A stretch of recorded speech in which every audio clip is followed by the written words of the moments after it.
Welcome everybody out. This is episode 68 of Utah in the Weeds. My name's Chris Hollifield. And I'm Tim Pickett, a medical cannabis expert. And today we're interviewing another medical cannabis expert, QMP, Adam Toller, who's a QMP for Utah Therapeutic Health Center, but has a great story, Chris. Oh man, this one especially, I mean, I don't want to give too many spoilers, but the fact that he works in Provo. I mean, so he's dealing with Utah County patients. Right. And to me, that just fascinates me. I don't know why. Yeah. You know? I mean, I think that's the epitome of the program, right? Like it's, you get a super conservative state, you go right to the heartland of conservatism, of that kind of people. And we all think, well, it's Utah County, right? So you go right down to Provo and go in there.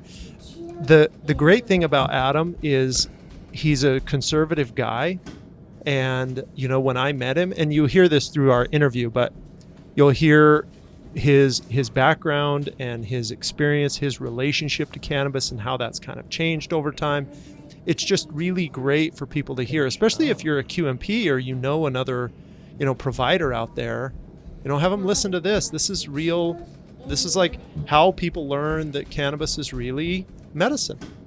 Absolutely. How is Cedar City going for you? I know you got that location opened up down there. Oh, yeah. Cedar City is going. You know, school's going to start. We've got a billboard that says Feel Better, UtahMarijuana.org, right as you're traveling down from, you know, down right in through Cedar City.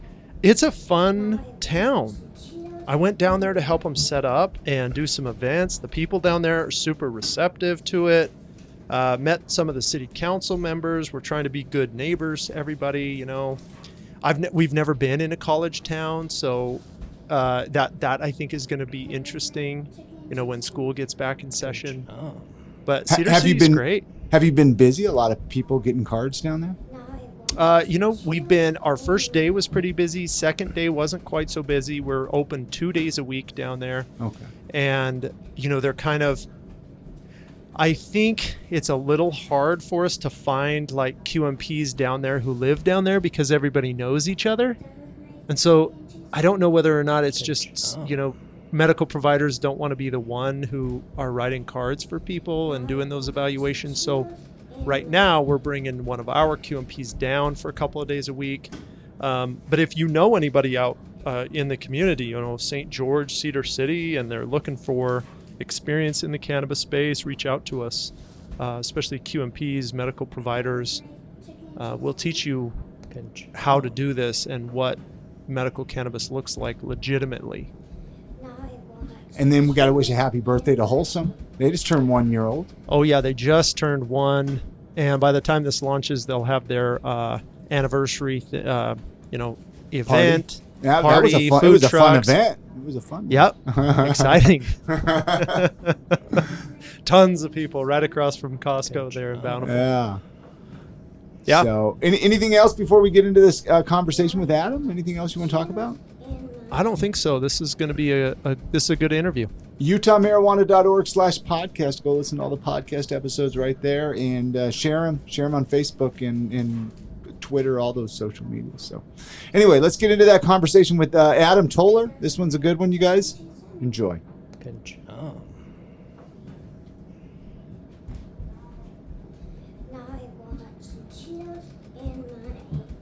Do you have anything you want to mention before we start yapping here, Tim, or anything? Or I mean, I don't. Adam and I talk, not all the time. Not as much as we used to, that's for sure. No, now that I'm kind of isolated down here in... You are kind of isolated. Happy Valley. Yeah. Oh. Don't talk quite as much. Well, that could be even an interesting place to start. So is that you work out of the Happy Valley Clinic then? Yeah. That's what we should call it. The Provo. Happy Valley Clinic. Yeah, that'd be a better one than the Provo Clinic. That just sounds so generic. So how long have you been working with Tim, and how did that relationship start? So I've been working over a year with Tim, and the relationship, well, it was interesting, right, Tim? I mean, you almost didn't hire me, right? I mean, I remember, and and this is going to be a fun conversation because Adam and I know, we know each other for more than a year here.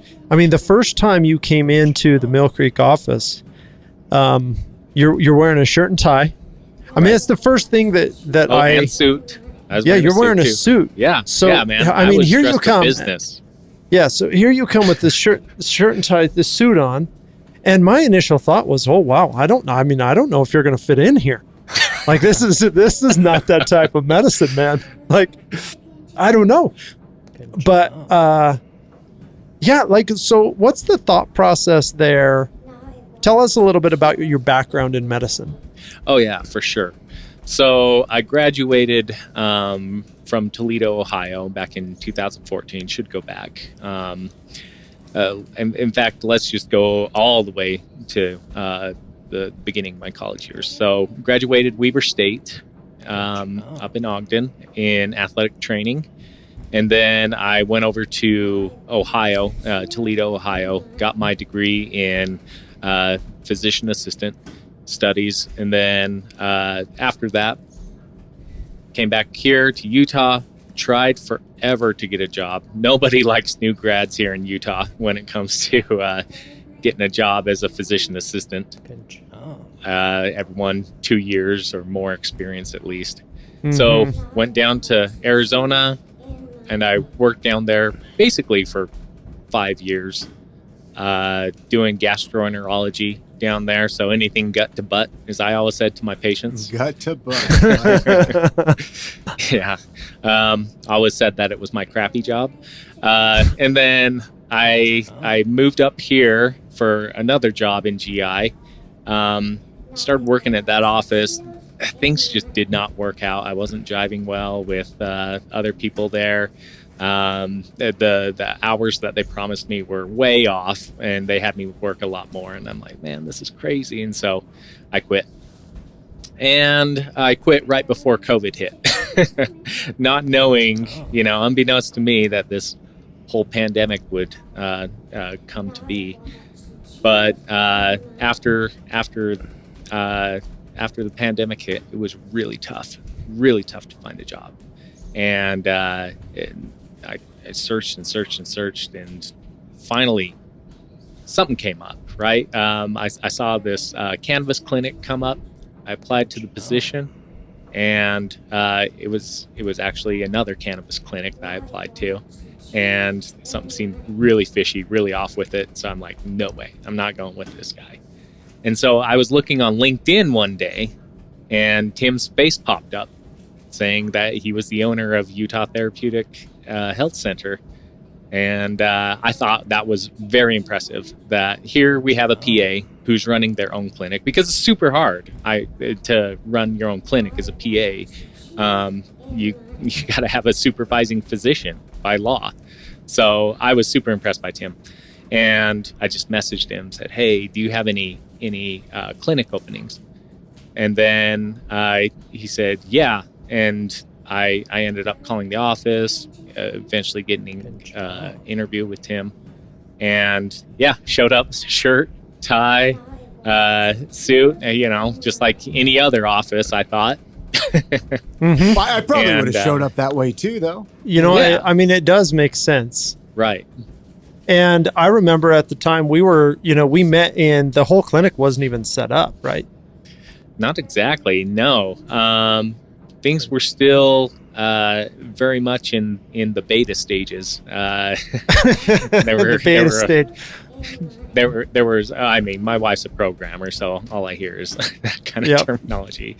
But yeah, when I got there, I was like, okay, this is cool. I love the startup culture. Like, we're going to work out some kinks. We're going to get together and figure things out. And that's one thing that drew me to the clinic was, this is startup culture. That's awesome. And hell, you've done an awesome job, and you've really picked up a business there, and it's just thriving, Tim. It's been awesome. Do you remember the first time you saw a patient and you were like, hey, here you go. I'm gonna write you a recommendation for a Schedule 1 substance? Yeah. Actually, you put it so eloquently, Right. Because I know how I felt. Were you pretty scared? Scared to death. Really? I mean, just terrified. But I also have the additional that I own the place, right? So That's true. there's a little different. I feel like that's probably a little different. The liability question's a little different for me than maybe you. I'm guessing. Yeah, I mean, for me, it wasn't that big of a deal. I from what I remember reading on the state education, it said that, you know, if your state has made it legal and you've gone through the proper training and you're approved for it, you can't get sued over it, really, if you're prescribing it or recommending it, rather. Recommending it, right? Yeah, if you're recommending it, then you're fine. What made you even want to work with cannabis? Like, what made you even think like, okay, this would be a fun job? I mean, what's your history with cannabis? Can we go there? Can we go back a little bit? Yeah, absolutely. So when I started out, I had zero history with cannabis. Really? Absolutely none.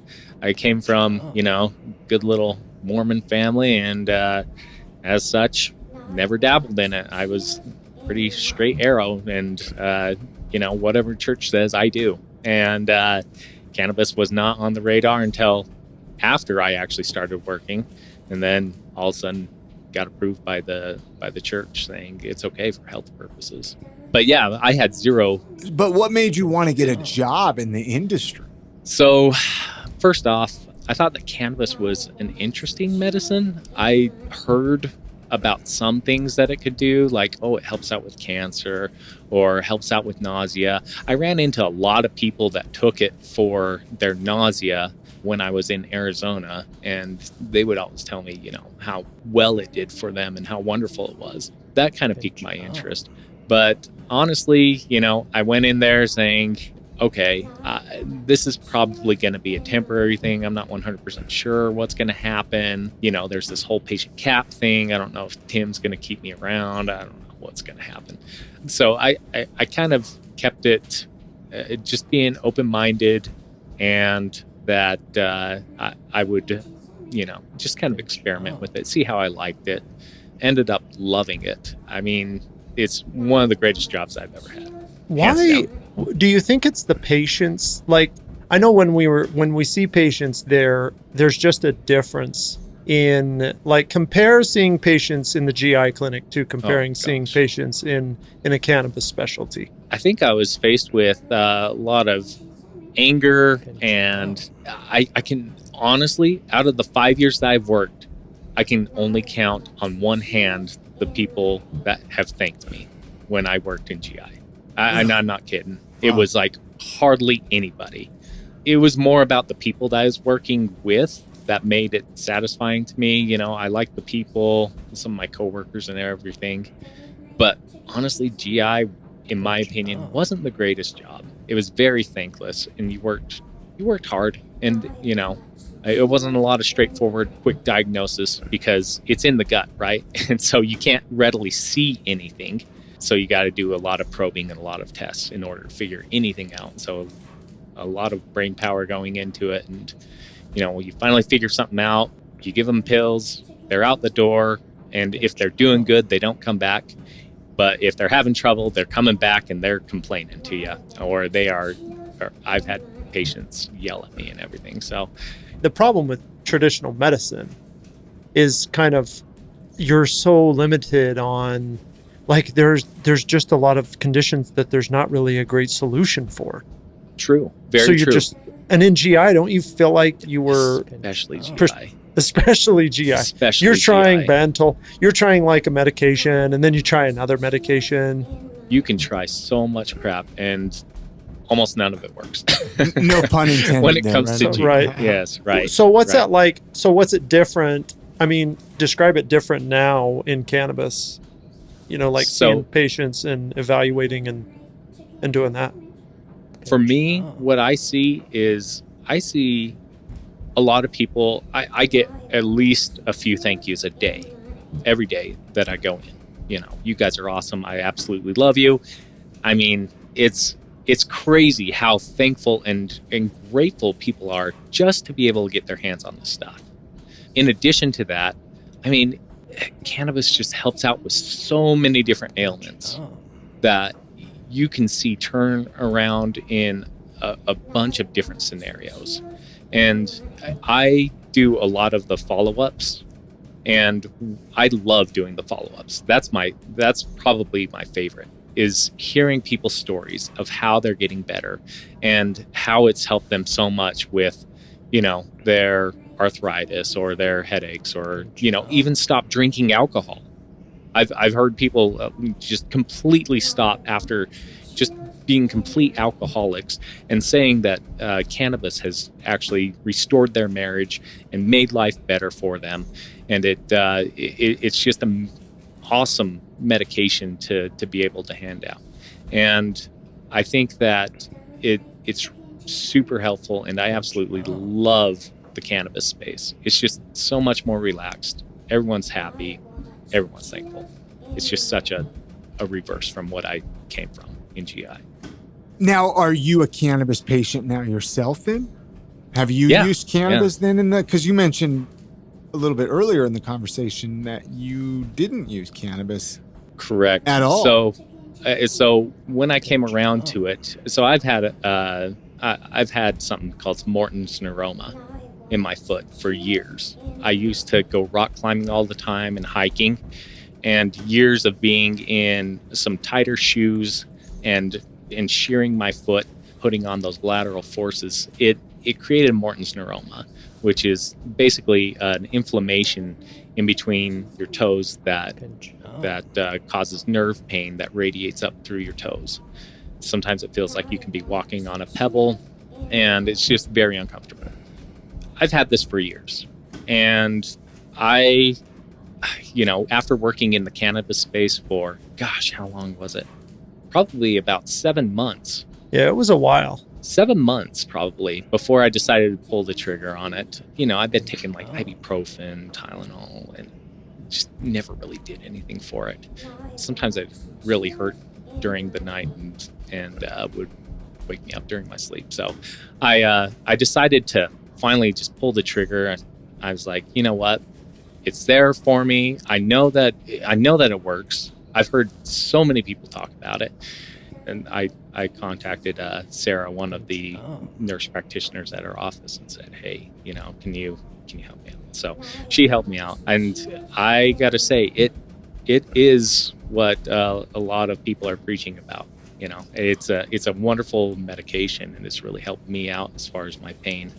But it took you 7 months. You obviously were scared of trying. Is that what it was? I mean, here you're recommending it to people, though, but you're scared of taking it?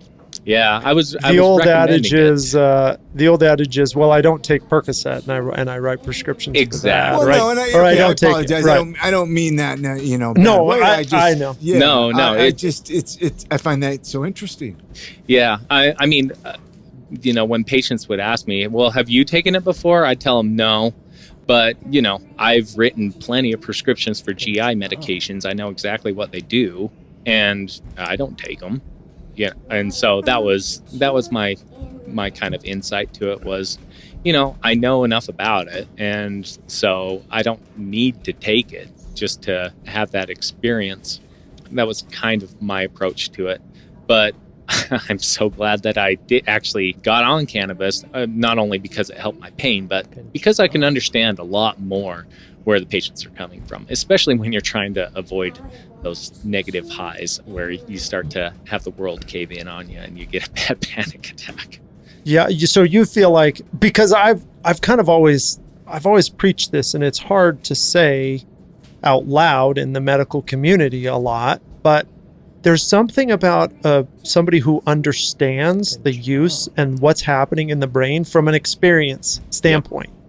To explaining it now you're like, oh yes, I can totally explain this in a way that I understand a little bit better.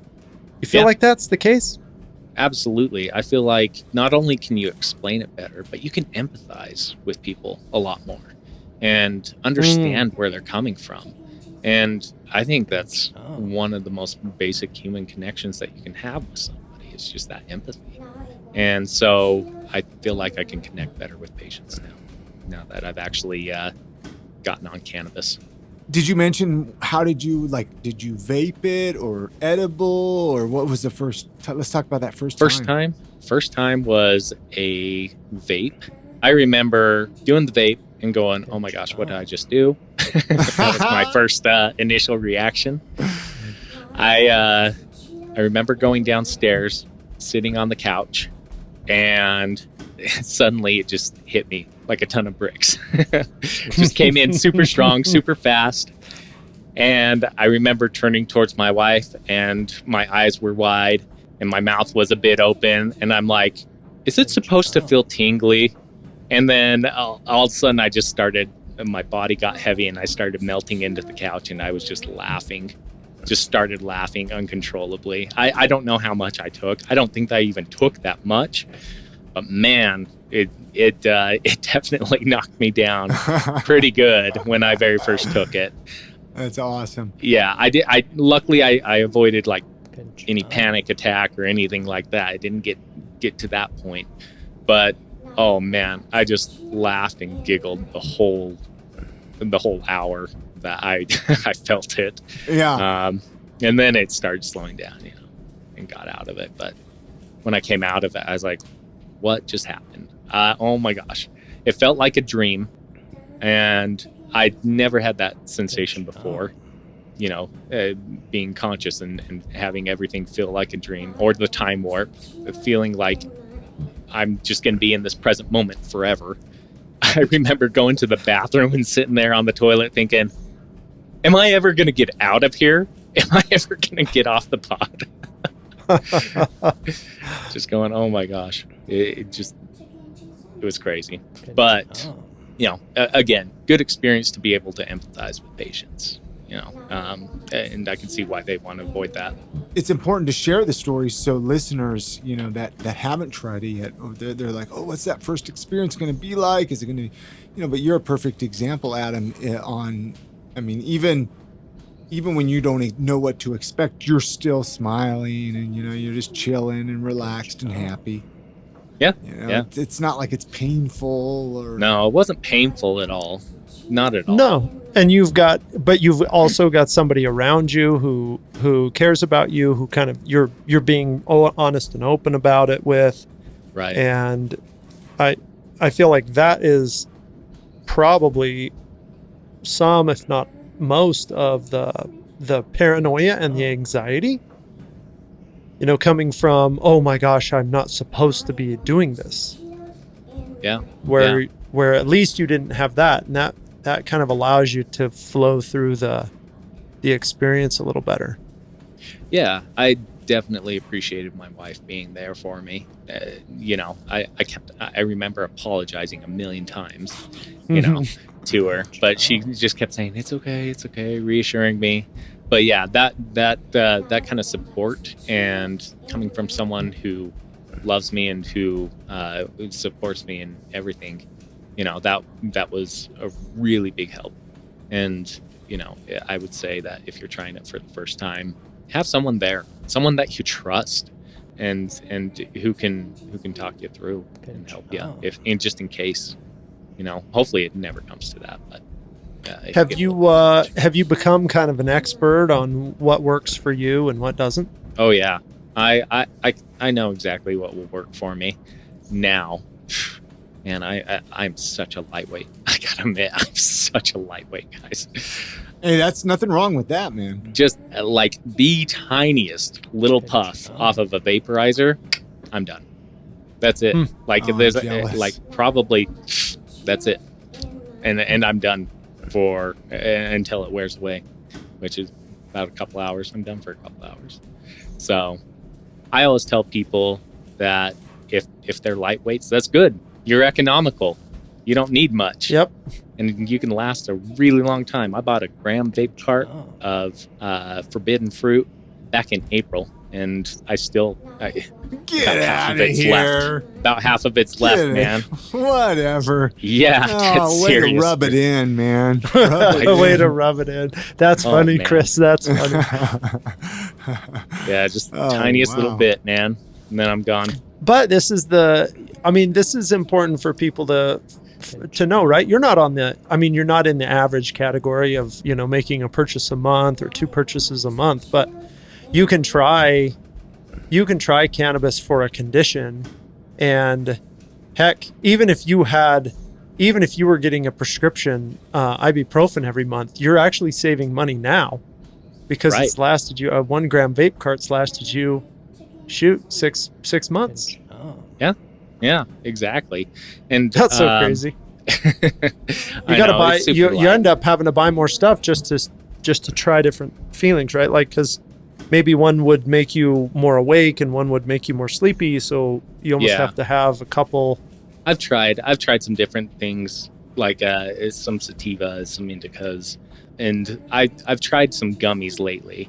I like the gummies for sure. They're nice. They definitely don't seem to give you that ability to relax or the high feeling super quickly. You got to wait a little while for that. But once it does come in, it's nice to be able to have that pain relief and relaxation for quite a few hours. That's great. Right. And so usually I just take them at night before bed. Have you tried any of the creams or lotions or anything?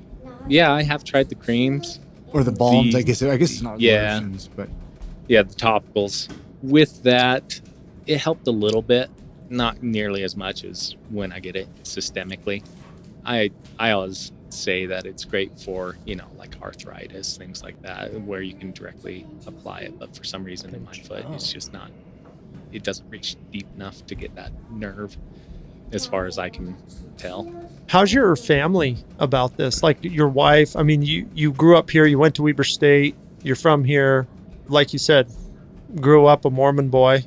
How does this whole job and this industry, and then starting to use it a little bit, like how's all that meshed together? How's your family, I guess? Yeah.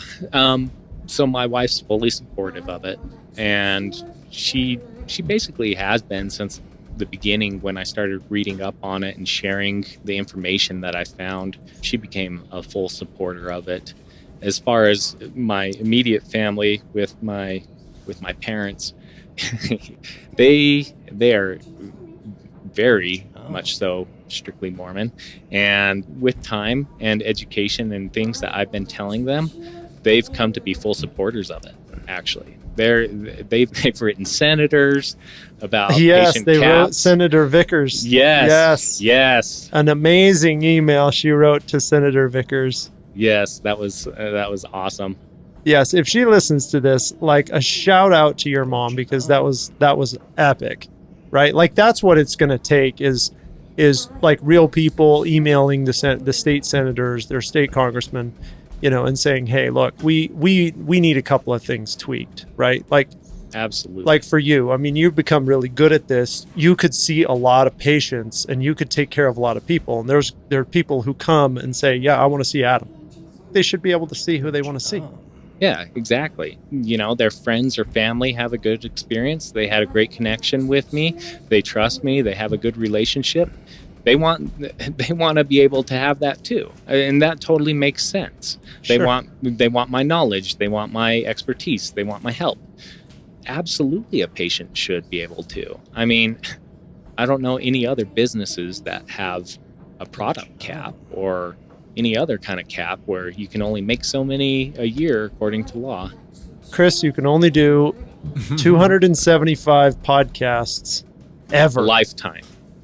Weird, Lifetime. man. I don't get where they even I got don't that get it. model from. Are there any other states that do that? Any other medical states? And maybe we've talked about that, Tim, but I It don't comes from the Suboxone model, right? Like there's another drug in the system that has patient caps to it, and I do Okay. think it's 200.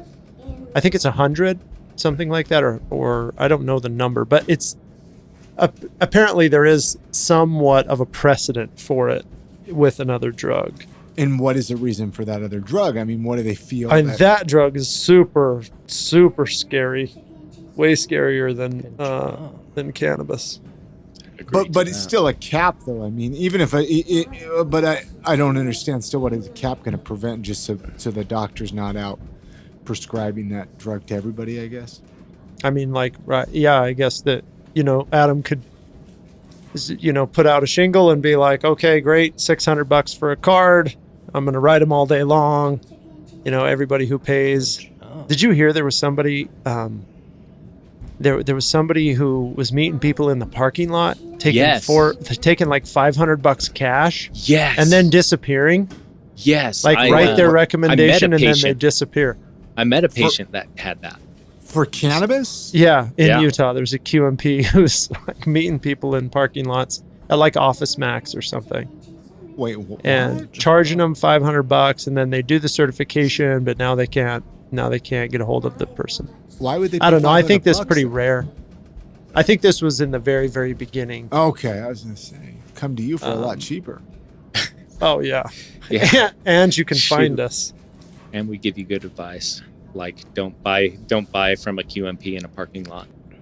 I was gonna say, do you find people like once they come in, they're ready to do it, or do you find yourself? Do you have to like talk people into it at all? Still, like they come in and they're like they have that appointment with you, and they're like, oh, I still don't know if I should be doing this, and what's you know, and then you kind of have to, you have to kind of talk them through it a little bit, and do you find that a difference of that in Utah County than Salt Lake, or not really? It's probably about the same, huh? Probably about the same. I'd say the good majority of people who come in already are experienced. Good majority. I mean, I'd probably say around 90% have experimented with it at least once in their life. Do you think that working closely with the pharmacy, like do you interact with the pharmacy staff just because you're in the same building more? Oh yeah, I see them more. Sometimes I'll ask Josh questions there. Yeah, Josh Fitzgerald, the head pharmacist at Deseret Wellness. Yeah, he's a great guy. And it's nice to always see how the circuit closes.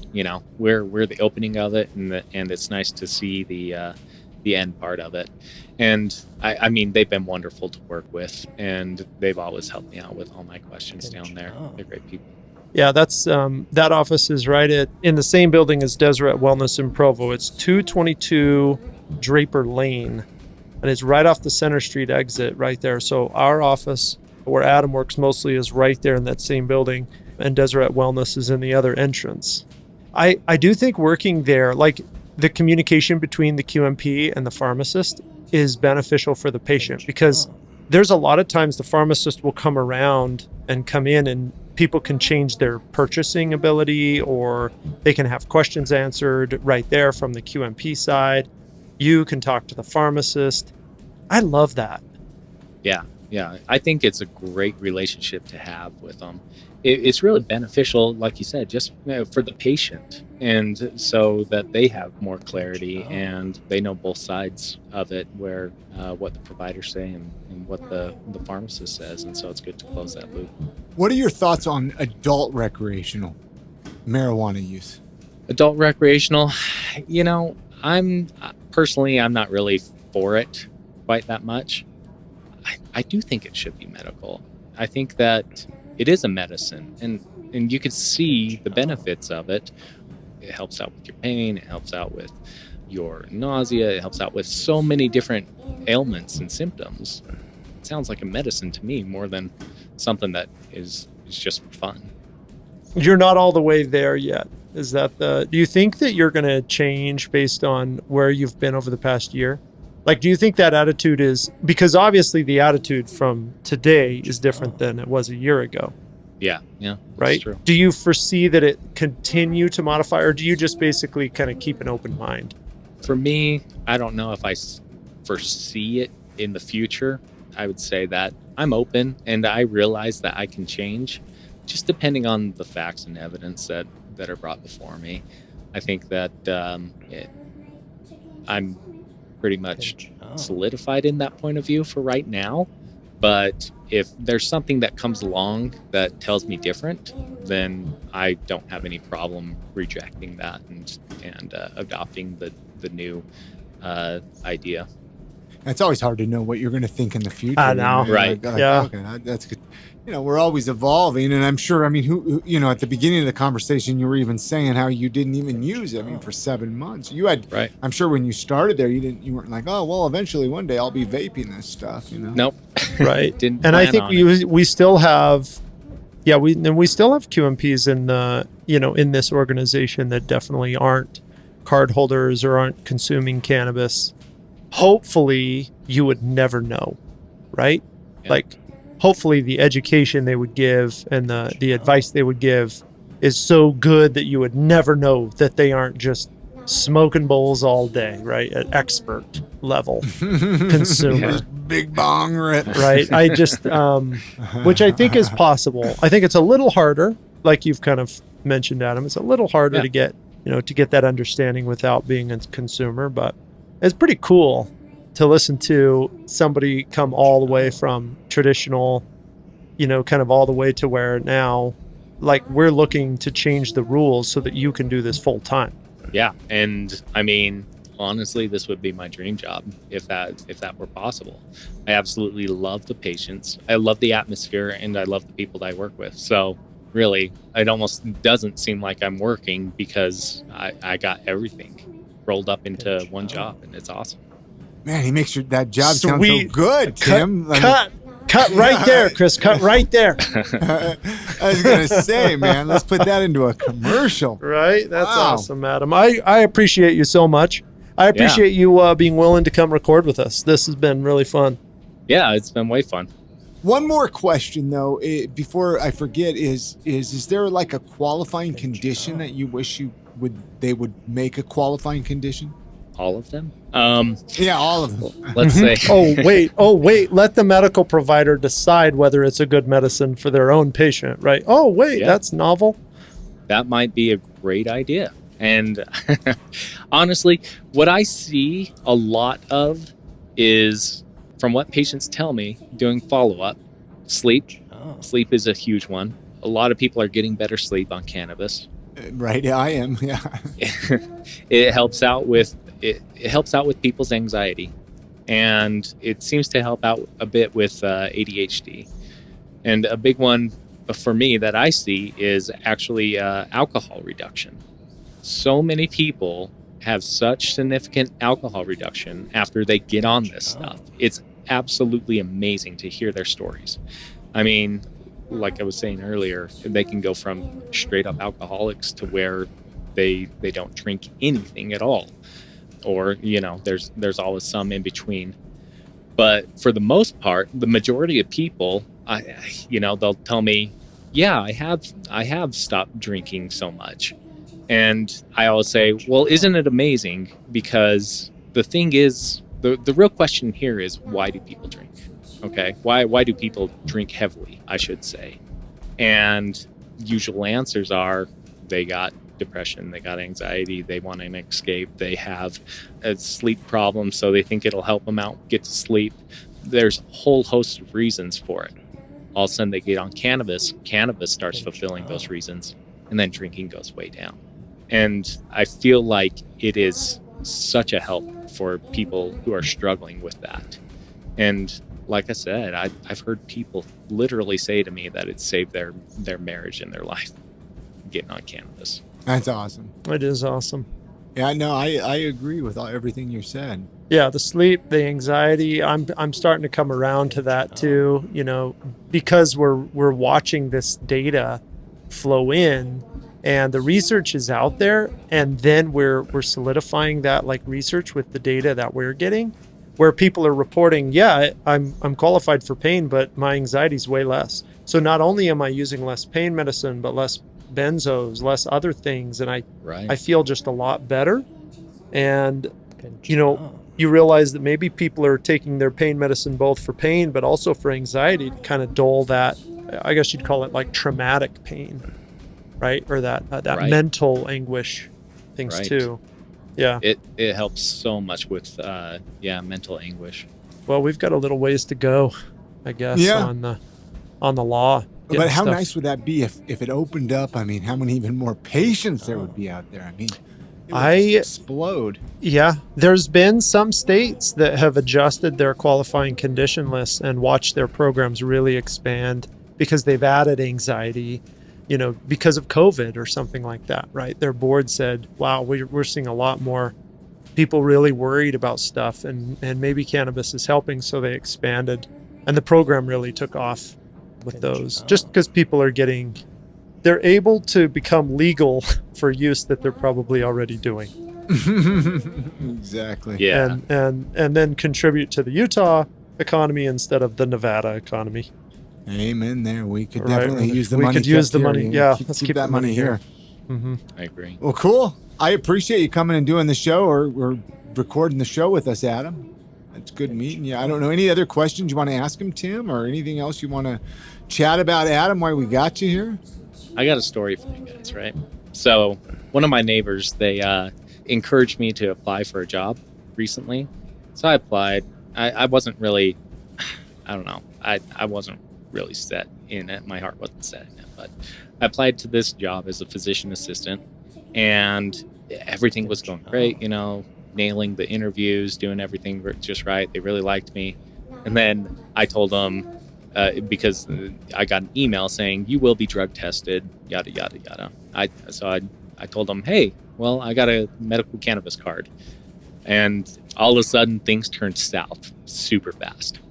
And it wasn't that the company had issues with me. The company's policy that was in place was accepting of providers with a medical cannabis card. However, the docs I was going to work for had issue that I had a cannabis card, that I even was a promoter of cannabis, and that they basically said, well, you're going to have to tell people that they can't do their job because they're on opioids or because they're on cannabis. And are you going to feel comfortable doing that? You're probably not going to feel comfortable doing that. And it was almost sad to hear that, there's still a lot of prejudice out there against people who use cannabis, even though that they're doing it the legal route and the medicinal route. Oh, there's still a lot of prejudice out there of it, though. There's still a lot of it. Yeah. Most people aren't as lucky to have jobs that allow it. I guess we're the three of us, right? We're neck deep in cannabis talk all the time. And, right. This is what we do. So we think, oh gosh, everybody around us must be the same. But as a matter of fact, right, you're constantly running into barriers against the industry and against the people inside it. Still, yeah. There's more work to do than I even thought. Yeah. I was working a job for 12 years that they drug tested me left and right. That was up until like 4 or 5 years ago that I stopped working there. And then I know for a fact, I still got friends that work there. They're still drug testing them left and right. It is what it is. And that's just part of it. You get used to it. You get used to getting drug tested, and you get used to being like, all right, there's a waste of money, Right. Yeah. For the company, for this job. Sure. And I see it online. I see it in the cannabis groups, in the Utah cannabis groups, even the medical cannabis groups. Hey, do you know anybody who is hiring that isn't drug tested? Luckily, Amazon doesn't drug test anymore, right? Or for marijuana. Mm-hmm. Unless you're a driver, I think. There's very few jobs that don't. Yeah, that's a good story to end with, right there. That there's still work to do. There's still work to do. Let's get out there and hustle and get out there. What is there? How can people get a hold of you, Adam? I guess they can come visit you at the Provo Clinic. Clinic. I worked there Wednesdays. Every Wednesday, I'm there at the Provo Clinic. So come drop by. Glad to see you. We'll be happy to have a chat and help you out on your cannabis journey. UtahMarijuana.org. UtahMarijuana.org. UtahMarijuana.org. I would think I would. You've got it in your head. Right. You've got it in your head. UtahMarijuana.org. It's been a long day. /podcast. /podcast is where you can listen to the podcast. And go there, listen to it, and share it with your family and friends, right? You can share it right there from the website. And then come see Adam, and down there right next to Deseret Wellness in that same building. Thanks, guys. Stay safe out there.